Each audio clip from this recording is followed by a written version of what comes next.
Welcome to the Ultimate Explainer. So today we're taking the frankly confusing rules of direct and indirect speech and distilling them down into one perfect, easy-to-read set of notes. Grab your imaginary pen and let's jump right in.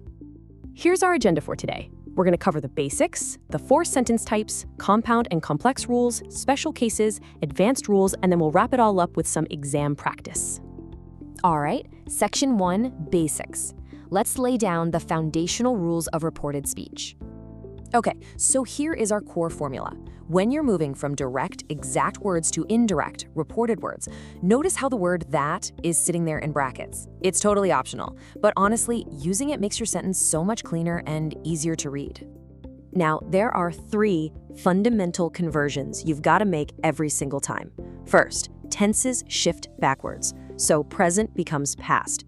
Second, pronouns adapt based on who is actually speaking, which means I becomes he or she. And third, immediate time expressions move to the past, so a word like now shifts to then. Make sense? Moving on to Section 2, the 4 sentence types. We'll look at everything from simple statements all the way to questions.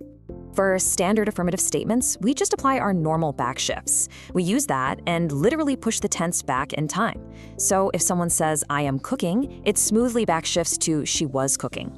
The exact same logic applies across the board. Will naturally changes to would, and a phrase like last year becomes the previous year. Easy, right? Next up, we have imperative sentences. Think commands, requests, and advice. Now, the absolute golden rule here is to never use the word that. Instead, you're going to use to or not to directly before the verb. Whether a general is barking an order to stand up or a doctor is advising rest, your reporting verb changes to match that specific tone, like ordered or advised, and it's followed right away by to or not to. What about when people are highly emotional? In exclamatory sentences, those dramatic interjections like hurrah or alas, they just completely disappear. Poof. Instead, all that emotion gets absorbed right into the reporting verb itself. So it translates into something like exclaimed with joy or exclaimed with sorrow, and then the sentence just continues as a perfectly normal statement. That means absolutely no exclamation marks allowed. Okay, pay close attention because here is a massive exam trap. For both types of questions we're looking at, your indirect speech has to use a normal sentence word order with, and I can't stress this enough, 0 question marks. For yes/no questions, we use if or whether. So, are you coming turns into if I was coming. And for WH questions, you keep that WH word, but you actually flip the order so the subject comes before the verb, exactly like a standard statement. Let's step it up to Section 3, compound and complex sentences. Here's how we handle multiple clauses. In a compound sentence, you basically treat each independent clause to its own separate backshift, all while keeping the conjunction exactly the same. Think of words like and, but, and or as anchors holding the sentence together. Meanwhile, the verbs on either side of that anchor step back into the past entirely independently of one another. It's a very similar story for complex sentences. Both the main and the dependent clauses shift tenses. Whether your dependent clause kicks off with because, when, or if, you just carefully apply that back shift to the verbs in both parts. Just make sure to keep that subordinating conjunction exactly where you found it. All right, Section 4, special and mixed cases. This is where we deal with those tricky little exceptions. First, optative sentences. These express wishes or prayers, and here, may back shifts to might. So may you succeed turns into prayed that I might succeed. Meanwhile, negative sentences demand some really careful attention regarding where you place the word not. If a coach tells you, never give up, in indirect speech that becomes, told us never to give up. You really have to watch out for those sneaky double negatives. Now, when you're faced with mixed narration, let's say a statement followed immediately by a question, don't panic. Simply convert each part using its own specific rule and link them logically. For example, I am busy, please come tomorrow becomes, he said he was busy and requested me to come the next day. See? It's just 2 separate rules coming together to form one smooth sentence. Okay, the word let is an absolute chameleon. The context completely dictates which reporting verb you need to choose. If someone says, let us go for a walk, they're obviously making a suggestion, so you'd use proposed. But if they say, let me go, they are asking for permission, so you'd use requested to allow. Like I said, context is everything here. Moving right along to Section 5, advanced rules. let's look at what happens when the standard rules just completely break. So here is the absolute biggest exception you'll encounter.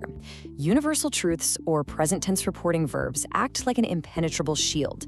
They prevent any tense back shifting whatsoever. Think about it. If a teacher says the earth is round, you wouldn't say the earth was round, it still is. Similarly, if your reporting verb is she says instead of she said, the tense inside the reported speech stays exactly as it is, no change at all. Notice how unreal past conditionals and past perfect tenses literally cannot go any further back in time? Because of that, they remain completely unchanged. If someone says, if I were rich, it just stays if he were rich. There's no such thing as a double past perfect. The exact same logic goes for type 3 conditionals. Had tried simply stays had tried. Oh, and pay really close attention to the pronoun you. It shifts depending entirely on who is actually being addressed in the conversation. Now, advanced writers absolutely love throwing in parenthetical expressions like I think. In indirect speech, these actually become their very own subordinate clauses. Pretty neat, right? And checking out the modal verbs. Will drops back to would and can drops to could. But words like should, would, and might, they're already in their past forms, so they just stay exactly the same. Finally, Section 6, Final Practice. It is time to apply all this theory at the paragraph level. Whenever you're faced with a big, scary paragraph on an exam, remember that it's really just a combination of simple, interrogative, and imperative sentences. It's just a puzzle. Don't try to translate the whole thing all at once. Look at the first sentence, apply the rule. Move to the next sentence. Maybe it's a question, apply the WH rule. Just take it one logical step at a time, and you'll be fine. Also, if you really want to ace those advanced writing exams, memorize these upgraded reporting verbs. Swapping out a basic, boring said for something like implored, denied, or declared instantly makes your writing shine. Combine that with avoiding common traps, like forgetting to drop the question mark, and you are guaranteeing that your grammar is totally flawless. So there you have it. You now hold the complete, definitive set of notes on direct and indirect speech. The only question left is, what complex conversation will you perfectly convert next? Keep these handwritten rules fresh in your mind, practice converting sentences you hear around you, and I promise, soon enough, it'll just be second nature. Thanks so much for joining me for this explainer, and keep learning.